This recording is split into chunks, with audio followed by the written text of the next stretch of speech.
Pandava music के ऊपर हमर बांध दो डीजे मनीष रक्सौल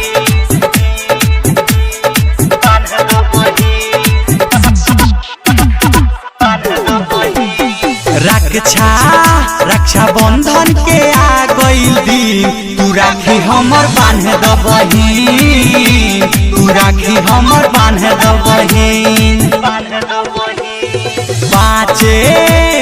पाँचे रुपया में लावती तू राखी हमर बांध दबही तू राखी हमर बांध दबही डीजे मनीष रक्सौल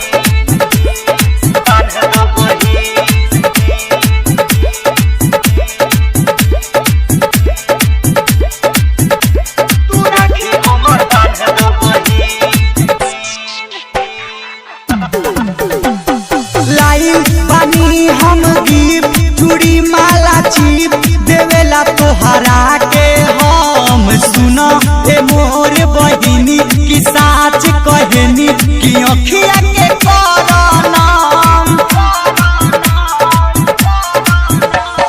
लाइल बानी हम गिफ्ट चूड़ी माला चीप देवेला तोहरा के हम सुना ए मोर बहिनी की साच कहनी कि अखिया के करनाम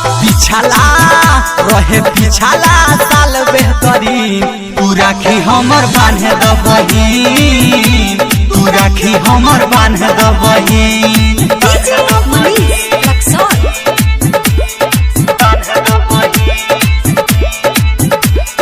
ललचा recording studio Gopalganj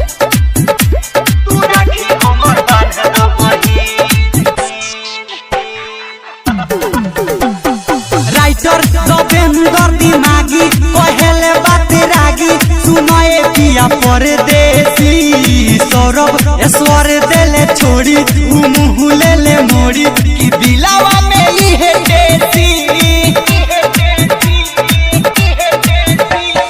writer Dabendar दिमागी कहले बात रागी सुनाए पिया परदेसी सौरभ ऐश्वर देले छोड़ी कि मुँह ले ले मोड़ी कि दिलावा में इहे देसी यादो विकास भी है पैसा से की तू राखी हमर बांध दबही तू राखी हमर बांध दबही रक्षा बंधन के आ गइल दिन तू राखी हमर बांध दबही तू राखी हमर बांध दबही